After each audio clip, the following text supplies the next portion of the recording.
8월 15일 화요일 매일 예배 우리 함께 기도하심으로 시작하겠습니다. 기도합니다. 하나님 감사합니다. 오늘도 귀한 날 허락하시고 오늘도 매일 예배를 통하여서 하나님께 예배할 수 있는 귀한 축복의 시간 허락하시니 감사합니다. 하나님의 말씀 우리 발의 등이고 또 하나님의 말씀이 우리 길의 빛인 줄로 믿습니다. 주님의 능력의 말씀 안에서 우리의 어떤 이성적인 생각과 세상의 생각과 계획이 아버지 하나님의 뜻 가운데 변화될 수 있는 귀한 시간이 될 수 있기를 원합니다. 우리에게 주신 귀한 가정을 위해서 기도합니다. 가정의 평화를 주시고 아버지 우리에게 주신 귀한 가족들, 우리의 자녀들 가운데 우리의 부모님들 가운데 하나님께서 영육간의 강건함으로 붙잡아 주시옵소서. 아버지 우리에게 귀한 중앙교회를 허락하시니 감사합니다. 우리 믿음의 지체들, 우리 믿음의 가족들 주님 안에서 우리가 함께 형제이고 자매입니다. 우리가 서로 함께 기도하며 사랑하며 우리가 서로를 위해서 기도할 때에 하나님께서 놀라운 우리 교회를 통한 비전을 우리에게 허락하시고 이것을 이룰 수 있도록 우리를 일으켜 세우시며 우리를 사용하실 줄로 믿습니다. 특별히 다음 세대에 귀한 소명을 주신 주님께 감사합니다.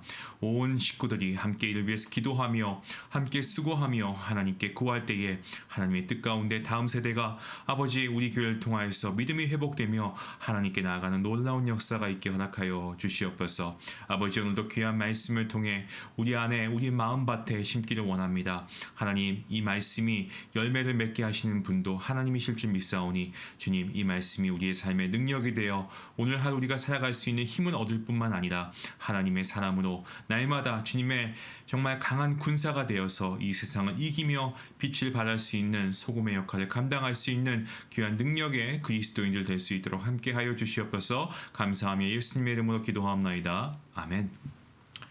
찬송가 288장 함께 하시겠습니다.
이것이 나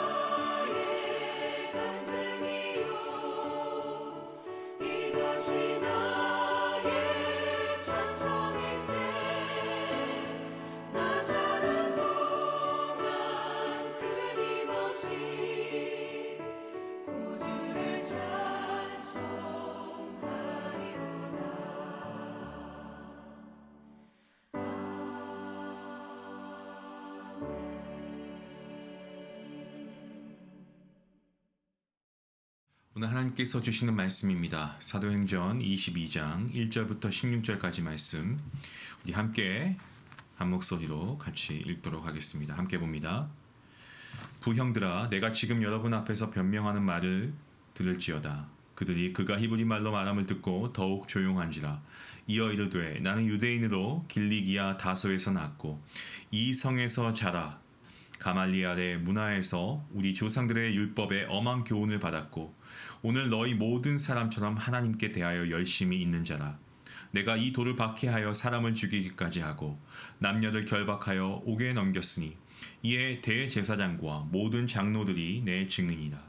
또 내가 그들에게서 다메섹 형제들에게 가는 공문을 받아가지고 거기 있는 자들도 결박하여 예루살렘으로 끌어다가 형벌받게 하려고 가더니 가는 중 다메섹에 가까이 갔을 때에 오정쯤 되어 호련히 하늘로부터 큰 빛이 나를 둘러비치매 내가 땅에 엎드려져 들으니 소리 있어 이르되 사울아 사울아 내가 왜 나를 박해하느냐 하시거늘 내가 대답하되 주님 누구시니이까 하니 이르시되 나는 내가 박해하는 나사렛 예수라 하시더라. 나와 함께 있는 사람들이 빛은 보면서도 나에게 말씀하시는 이의 소리는 듣지 못하더라. 내가 이르되 주님 무엇을 하리이까? 주께서 이르시되 일어나 다메섹으로 들어가라. 내가 해야 할 모든 것을 거기서 누가 이룰 것이라 하시거늘 나는 그 빛의 광채로 말미암아 볼 수 없게 되었으므로 나와 함께 있는 사람들의 손에 끌려 다메섹에 들어갔노라. 율법에 따라 경건한 사람으로 거기 사는 모든 유대인들에게 칭찬을 듣는 아나니아라 하는 이가 내게 와 곁에 서서 말하되 형제 사울아 다시 보라 하거늘 즉시 그를 쳐다보았노라. 그가 또 이르되 우리 조상들의 하나님이 너를 택하여 너로 하여금 자기 뜻을 알게 하시며 그 의인을 보게 하시고 그 입에서 나오는 음성을 듣게 하셨으니 내가 그를 위하여 모든 사람 앞에서 내가 보고 들은 것의 증인이 되리라. 이제는 왜 주저하느냐? 일어나 주의 이름을 불러 세례를 받고 너의 죄를 씻으라 하더라. 아멘. 오늘 본문 바울 자신이 어떻게 예수님을 믿게 되었는지 유대인들 앞에서 그들에게 비교적 상세하게 아주 설명하고 있는 내용이죠. 그가 회심하는 내용이 나오고 있습니다. 이 사도행전을 계속해서 묵상해 왔기 때문에 아마 우리 성도님들께서도 잘 아시는 내용일 줄로 믿습니다. 바울은 이 설명을 통해서 자신이 예수님을 믿게 된 것이 결코 자신의 마음이 변해서 그렇게 된 것이 아니고 자신도 모르고 핍박한 살아계신 예수 그리스도의 정말 그야말로 강권적인 역사에 따른 것이다 라는 것을 그가 분명하게 밝히고 있습니다. 그리고 과거 자신의 모습과 오늘 본문에서 자신을 죽이려고 하는 유대인들의 모습이 너무나도 비슷함을 강조하고 또 그것을 밝히고 있는데요. 그런데 바울이 왜 이렇게 과거의 자신과 현대 유대인, 이 현재 유대인 사이에 이 공통점이 있다고 말하는 걸까요? 이것은 유대인들 역시 주님 앞에 회개해야 하고 많이 회개하지 않으면 자신과 같이 주님의 강권적인 역사에 의해서 주님 앞에 굴복하게 되던가 아니면 하나님의 징계를 당할 수밖에 없다라는 이 사실을 알려주기 위함입니다. 바울과 같은 지금 이러한 대화법을 우리는 간증이라고 할 수 있는데요. 나의 실수를 한 상대방에게 알려주어서 같은 실수를 하지 말고 오직 예수 그리스도를 믿고 예수 그리스도 앞에 나아가라 권면하고 있는 겁니다.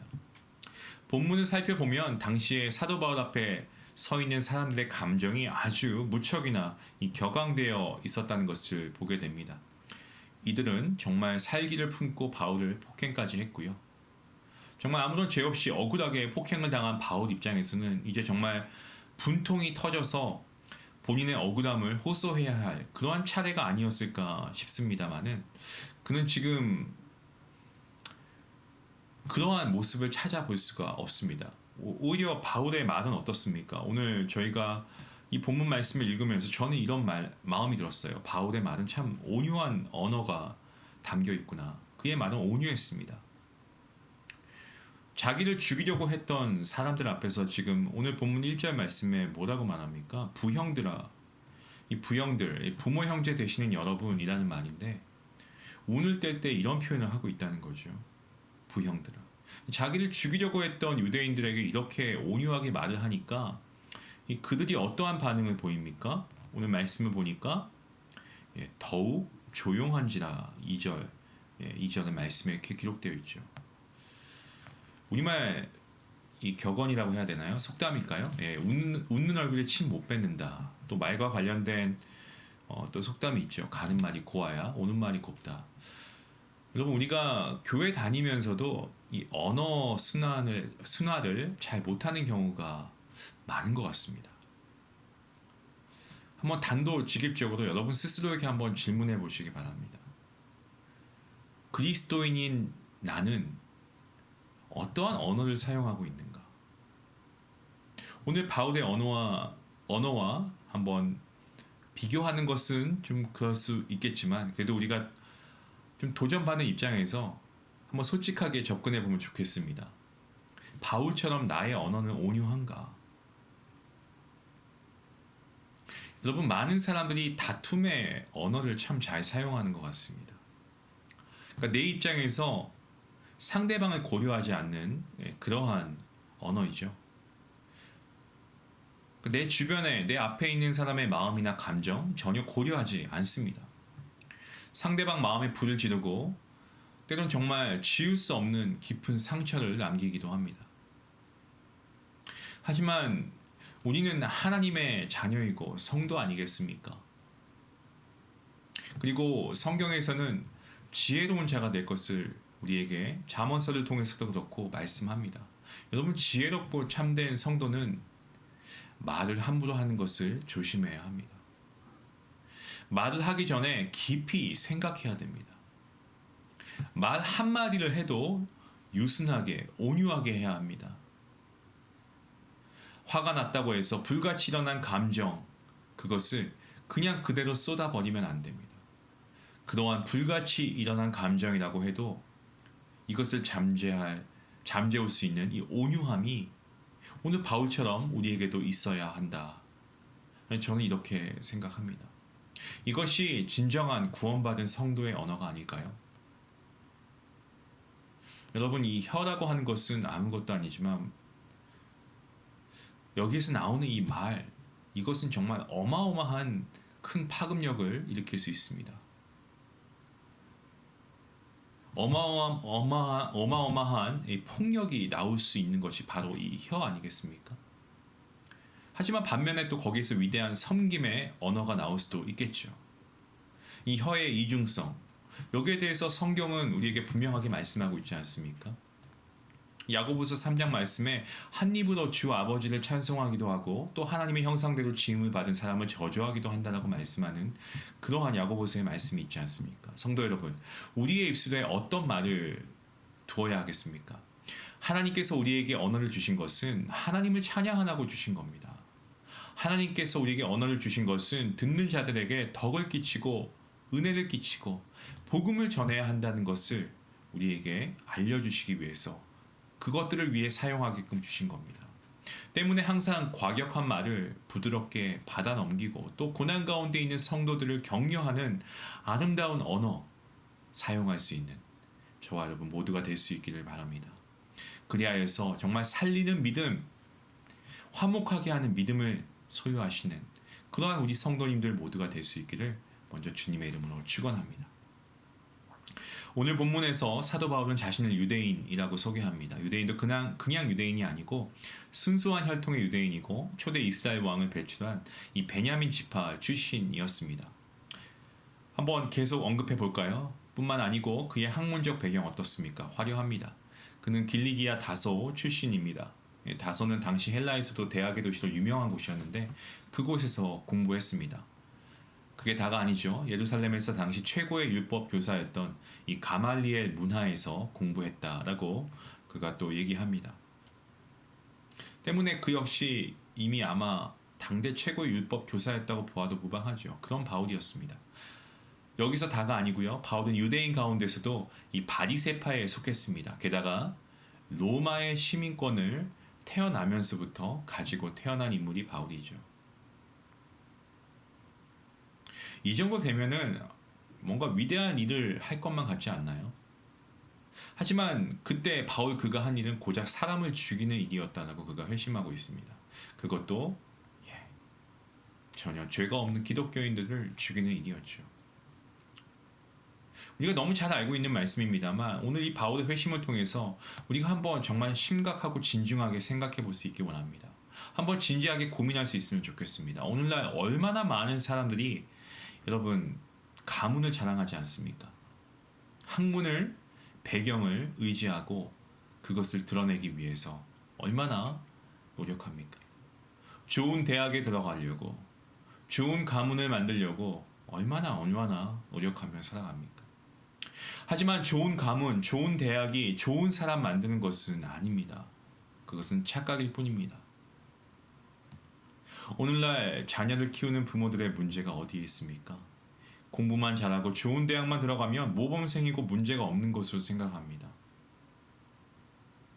어떤 성도님들은 이런 말씀을 하세요. 우리 아이는 정말 어려서부터 부모 속 한 번도 안 썩였다. 학교도 알아서 공부 잘해서 좋은 데 가고 좋은 직장 다니고 있다. 이제 바빠서 아직은 예배 생활 못하고 있는데 그래도 뭐 언젠가는 갈 것이다. 전 좀 제 스스로가 그런 말씀을 들었을 때 뭔가 조급함이 느껴지더라고요. 제 안에서 사실 이런 질문을 하고 싶었습니다. 만약에 주님께서 내일 오시면 어떡하죠? 여러분 우리가 자녀를 키우는 것 무엇을 그들에게 안겨주시길 원하십니까? 그들에게 좋은 삶의 환경, 공부할 수 있는 여건, 물론 필요합니다. 그들 공부 잘하고 좋은 대학, 좋은 취직 하면 좋지요. 하지만 여러분 문제는 그 후의 삶입니다. 많은 사람들이 좋은 배경을 가지고 거듭나기 이전에 바울과 같은 악행을 저지르며 살아간다는 겁니다. 여러분 바울뿐만 아니고요. 유대인 전체를 보시길 바랍니다. 유대인 전체를. 그들은 어떻습니까? 어떤 민족입니까? 하나님의 선민이었습니다. 얼마나 명예로운 일입니까? 하지만 그들이 거듭나지 못할 때의 한 짓을 보시기 바랍니다. 고작 마귀의 종노릇하는 그러한 일들 뿐이었습니다. 그래서 예수님께서는 요한복음 8장에서 그들의 행동은 마귀에게서 났다라고까지 말씀하셨습니다. 때문에 우리는 예수님의 거룩하신 십자가의 죽으심과 희생으로 우리가 하나님의 구원받은 자녀, 성도가 되었습니다. 그러한 우리가 어떠한 삶을 준비하고 어떠한 삶을 살아야 하는지 우리가 한번 깊이 생각해 보아야 합니다. 여러분 우리가 하나님의 은혜로 구원받았습니다. 하지만 우리의 삶이 이전과 세상의 모습과 똑같다면 우리가 말씀으로 거듭나지 않으면 예수님을 마음 깊이 정말 우리 삶의 주인으로 영접하지 않으면 그 누구라도 바울이라 할지라도 살리는 자가 아니고 죽이는 자가 될 수밖에 없음을 여러분 사도 바울의 이 회심하는 모습을 통해 사도 바울의 삶을 통해 우리가 다시 한번 깨닫게 되는 은혜가 있기를 간절히 원합니다. 이어지는 본문의 말씀은요. 사도 바울이 예수님을 만나게 된 동기에 대한 말씀입니다. 이 가운데 본문 7절과 8절 말씀 예수님과 성도 사이에 아주 그냥 신비로운 연합의 관계가 있다는 것을 잘 보여주고 있는 대목입니다. 예수님께서는 성도들을 박해하는 바울을 향해서 내가 왜 나를 핍박하냐라고 말씀하십니다. 자신을 가리켜서 내가 바로 너가 박해하는 나사렛 예수이다 라고 말씀하시죠. 우린 여기에서 예수님께서 우리 성도들을 어떻게 생각하시는지 알게 됩니다. 그리스도인들을 박해한 바울에게 내가 왜 나를 핍박하냐 라고 하신 예수님의 말씀에서 우리는 우리 성도 한 사람 한 사람을 자기 자신처럼 사랑하시는 예수님, 그 예수님의 마음을 우리가 알게 되죠. 나는 너가 박해하는 예수다 라는 이 말씀에서 우리 성도의 아픔을 예수님 자신의 아픔으로 받아들이시는 예수님이심을 우리가 깨닫게 됩니다.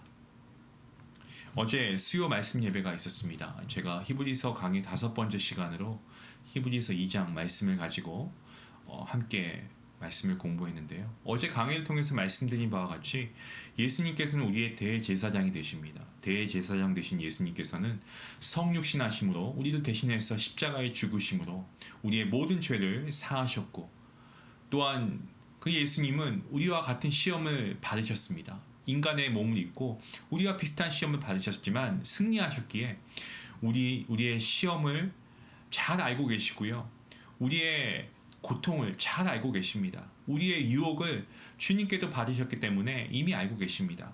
아니 사실 주님께서 받으신 시험은 우리가 받는 것에 비하면 10배, 100배, 1000배 더한 것이죠. 십자가 상에서의 예수님의 외로움 어느 누구도 경험하지 못했습니다. 십자가에서의 철저한 그 고통 예수님이 받으셨습니다. 이러한 모든 것을 예수님께서 성육신하심으로 인간의 몸을 입으시고 받으신 주님이시기에 우리의 시험과 우리의 아픔과 우리의 유혹을 다 아신다는 겁니다. 그래서 우리를 붙드시는 그 주님이 우리의 대제사장이시다라는 말씀을 제가 어제 드렸습니다. 그렇습니다. 예수님께서는 우리 성도들이 박해받고 고통당할 그때에 그 고통을 우리 주님께서도 고스란히 느끼십니다. 아니 어쩌면 우리보다 더 아파하십니다. 어떤 고민과 아픔과 슬픔도 예수님께서는 우리와 함께 느끼시는 분이신 줄로 믿으시길 바랍니다. 본문은 바로 이것을 우리에게 분명하게 보여주고 있습니다. 예수님께서는 자신의 일과 우리 성도의 일을 구분하지 않으시는 분입니다. 오히려 때로 우리가 무뎌서 느끼지 못하고 있는 우리의 영적인 그러한 문제들까지도 예수님께서는 더 아파하시고 고통스러워하시면서 우리를 위해 기도하고 계십니다. 때문에 우리는 우리의 삶을 그저 나의 삶이라고 생각해서는 안 되겠습니다. 내가 주인 되어 살아가는 삶이 아니라 주님께서 주인 되시는 삶을 살아야 하는 이유가 바로 그렇습니다. 내 삶이, 내 인생이 내 거야 라고 생각하는 것. 여러분 이것은 구원받은 하나님의 자녀가 해야 할 생각은 아닙니다. 우리는 하나님의 은혜로 구원받은 하나님의 자녀이고 믿음으로 거듭나서 이미 예수님의 형상을 가진 자들이 되었습니다. 우리는 이미 이 땅에서 호흡하며 살아가고 있는 예수님의 형상들입니다. 예수님을 대신해서 이 땅에서 살아가고 있는 예수님의 손과 발이 되어야 합니다. 저는 이것을 기억하는 삶이 여러분의 삶이 될 수 있길 원하고 이러한 소명을 따르는 삶이 될 수 있기를 간절히 원합니다. 성도 여러분, 우리가 성도인 이상 우리는 더 이상 이 땅을 살아갈 때에 무엇을 하든 내 이름으로 하는 그러한 자들이 아닌 것을 우리가 기억할 수 있으면 좋겠습니다. 우리 모두가 예수님의 사랑과 예수님의 인격과 예수님의 그 복음을 전달하기 위해서 선포하기 위해서 보냄받은 자들입니다. 때문에 세상 사람들은 우리를 보면서 예수님을 느끼고 예수님을 보고 영접하게 되어야 하는 것이죠. 때문에 오늘 본문의 말씀을 통해 우리는 예수님과 우리의 관계를 좀 새롭게 우리가 재인식했으면 좋겠습니다. 우리의 믿음은 어떤 단순히 교리적인 것을 우리가 초월해서 우리의 삶 그 자체가 되었으면 합니다. 우리의 삶을 통해서 예수님이 영광 받으시기도, 또 우리의 삶을 통해 때론 예수님께서 고난당하시기도, 그리고 예수님께서 정말 모멸당하시기도 합니다. 내가 어떻게 살아가는가? 나의 그 삶 자체가 우리 예수님이 영광 받으시는 삶을 살아가고 있는가? 아니면 예수님의 영광을 가리고 있는가? 여러분, 바울이 위대한 것은 바울이 이러한 인식을 가지고 그가 그 소명을 받들며 순종하며 살았기 때문입니다. 때문에 사랑하는 성도 여러분, 저와 여러분 모두도 이러한 사도 바울, 이러한 믿음을 본받을 수 있기 원합니다. 그래서 우리가 정말 우리의 삶 그 자체가 예수님이 영광 받으시는 삶이 될 수 있도록 그러한 삶을 살아갈 수 있는 우리 모두가 될 수 있기를 다시 한번 주님의 이름으로 간절히 축원합니다. 우리 같이 함께 기도하길 원합니다. 기도하시겠습니다. 하나님 아버지, 오늘도 하나님께서 말씀으로 우리에게 귀한 은혜 주시니 감사합니다. 아버지, 사도 바울의 회심하는 이 이야기를 우리가 들으면서 마치 우리가 정말 이 사도 바울의 이 회심의 이야기를 듣는 그 자리에 있는 것을 우리가 다시 한번 생각하길 원합니다. 내가 혹시 이러한 유대인의 모습은 아니었을까? 오늘 이 사도 바울의 회심의 메시지가 나에게 어떻게 들려지고 있는가? 하나님, 내가 먼저 이 말씀에 회개하며 하나님께 나아갈 수 있게 원합니다. 하나님, 우리의 연약한 행동, 하나님, 정말 우리가 하나님의 선하심 앞에 우리가 악으로 대항한 적이 있다면 하나님, 우리가 어찌 하나님의 은혜로 우리가 의롭다 칭함을 받았어도 하나님의 성도라가 우리가 할 수 있겠습니까? 하나님, 정말 오늘 사도 바울처럼 우리가 정말 위대하게 이 세상 사람들을 향해서 우리가 선포할 수 있길 원합니다. 하나님, 이 땅의 모든 돈과 지위와 명예 가진다 한들 이것이 아버지 우리에게 무엇이 중하겠습니까? 이 모든 것을 가진다고 해도 우리가 말씀으로 성령으로 거듭나지 아니하면 우리가 살리는 자가 아니고 죽이는 자가 될 수 있음을 깨닫게 됩니다. 얼마나 두려운 일인지 모릅니다. 주님, 우리 귀한 중앙가족 여러분, 우리 성도님들 한 분 한 분 정말 거듭난 성도들 되게 하여 주시고, 정말 예수님께서 우리의 아픔과 고통을 이미 함께 경험하신 분으로 우리의 이 모든 시험과 아픔을 아시는 분이심을 믿고 우리의 삶을 통해 우리의 삶을 주님께 전적으로 의지하며 예수님의 향기를 이 땅에 발할 수 있는 귀한 복음의 메신저, 그러한 거룩한 능력 있는 구원받은 주님의 성도가 될 수 있도록 하나님 함께하여 주시옵소서. 감사하며 예수님의 이름으로 기도합니다. 아멘. 이 말씀 함께 생각하시면서 기도하기 원합니다. 여러분에게 주신 하나님의 은혜 메시지 여러분 놓치지 마시고, 세상에서의 지위와 돈과 명예, 그것이 결코 우리로 하여금 구원에 이르게 하지 못합니다. 여러분, 우리에게 가장 중요한 것은 우리가 이 땅에 살아가는 동안에도 이러한 세상에 없어질 것을 추구하는 것이 아니고, 우리가 정말 하나님의 구원을 입은 자로서 우리가 이 복음을 살아내야 합니다. 그리고 우리는 살리는 자가 될 수 있기 원합니다. 그러한 자가 되게 하여 주시옵소서. 우리의 고통을 아시는 주님께 우리의 삶을 의지하며 순종하며 신뢰하며 나아가는 여러분 될 수 있게 해달라고 같이 기도하시겠습니다.